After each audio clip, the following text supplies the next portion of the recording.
Alright, I just want to check this modern WBP build I'm working on, or more tactical build. Anyway, I bought a WBP parts kit a while back, and it came with a receiver, carrier, and a bolt here.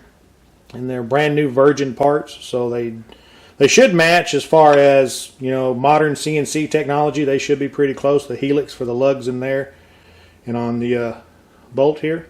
But that's not a guarantee. You should still check it. I've already put just a little bit of lapping compound on there and just rotated it just a couple of times to see how close they were. I've got some contact here. I don't know if you'll be able to see it. I'll have to take a picture.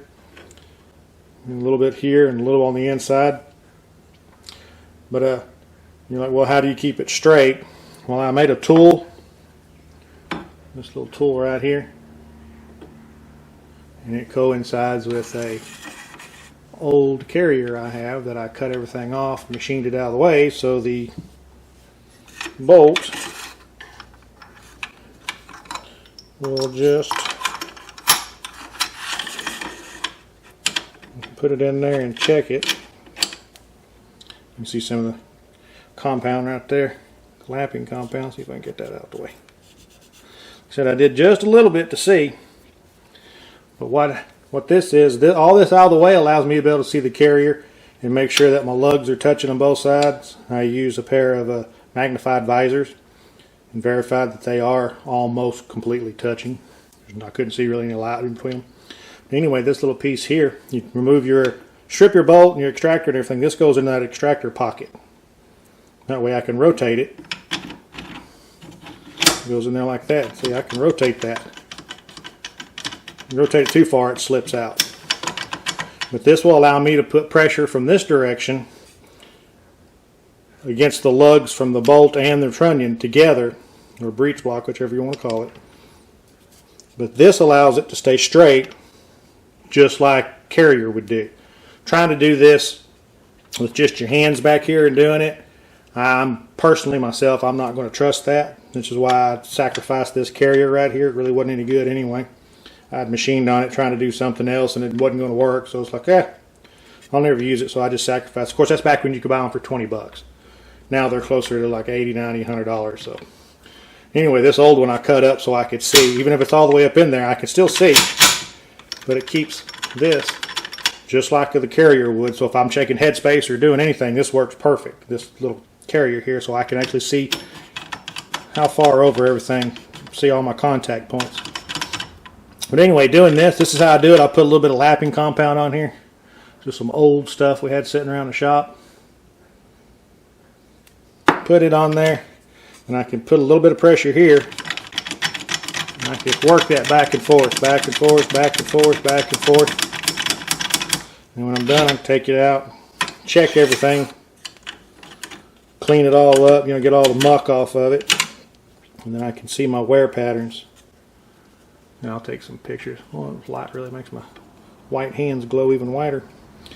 Anyway, I'll take some pictures of the inside and show you what little bit of contact. It looks like we got good contact here, but if you look in here, it's just a little section.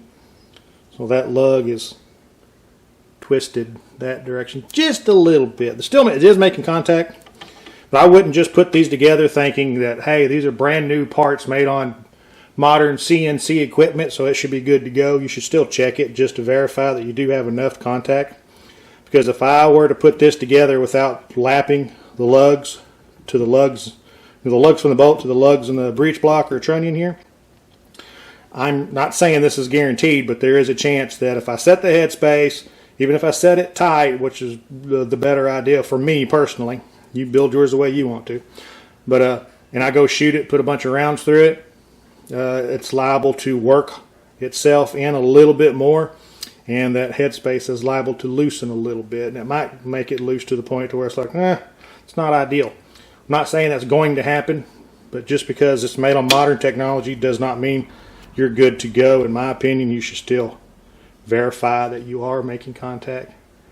So I'll continue to lap this together. I'll take some pictures.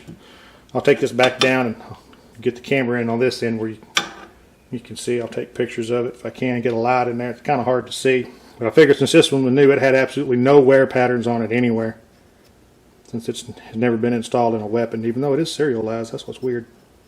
but it is WBP 2018. So I'll get some pictures of the inside, but I'll go ahead and I just showed you how I worked it, but I'll get some pictures in here and show you after I get it all done.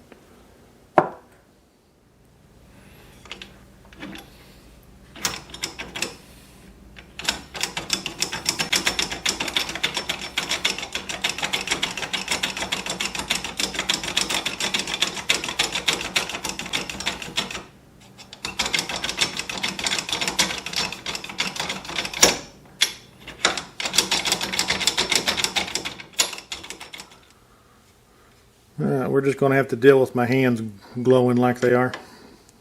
I want you to be able to see this, so the ISO is turned up enough. But my hands are, I mean, they're white to begin with. But wow, they really glow neon. Look at that. Woo-wee. Anyhow, after doing some more lapping on this, as you've seen in the video, I've got good contact on this side. Hope it shows up in this. A little bit of contact on this side.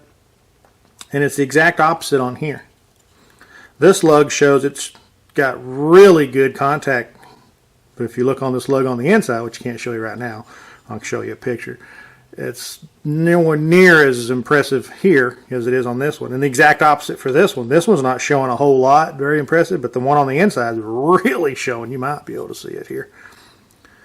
So just because these things, like I said, were made on super awesome modern CNC equipment, you can't guarantee that they're making good contact. So you should always check them and verify if you know how, if you have the stuff to check it with.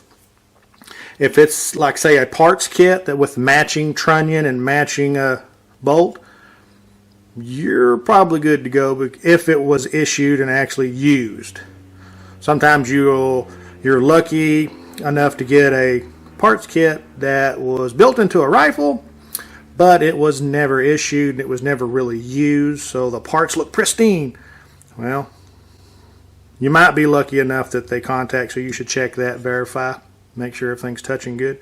But if you've got a well-used kit and it's a matching numbers, they do match, you can guarantee that they match, it wasn't force matched, you should be good to go with setting your headspace on that, using your gauges and everything and doing that correctly. Should be good. But virgin parts like this, or mismatched kits, non-matching kits, where the bolt or the trunnion have been replaced with a different number, then you want to verify, possibly lap everything, make sure it all works. But I just wanted to show that even though they were close, they're not 100%. And I'm just doing this. Personally, I like to do this just to make good and sure, that way nothing settles too much. Of course, I set my headspace on a tighter to begin with, so even if it does compress a little bit, because there's a lot of pressure going on in here, and the parts and the material can compress just a little bit, and I'm talking very minutely. That's what a lot of people call work hardening, where you take it and you compress it and you make it more dense, compact it. Well, it had to squish the metal a little bit. You probably may not be able to see it with the physical eye, but it can make a difference within a thousandth or two, which could throw you out of the headspace. Could still be good, but it would be a little bit more on the loose side. Like I said, the more I try to explain this stuff, the more confusing it gets to people, which is normally why I just keep my mouth shut. But I figured some of y'all might want to see how I would verify personally for myself. It's not a tutorial, it's just how I personally do it to make sure that I've got the best or the most contact as possible. Because you want at least a good, I'd say good 75-80% contact. But just eyeballing it here, like I said, man, awesome contact here, but there's not very much here. So that's why I just wanted to show this. All right.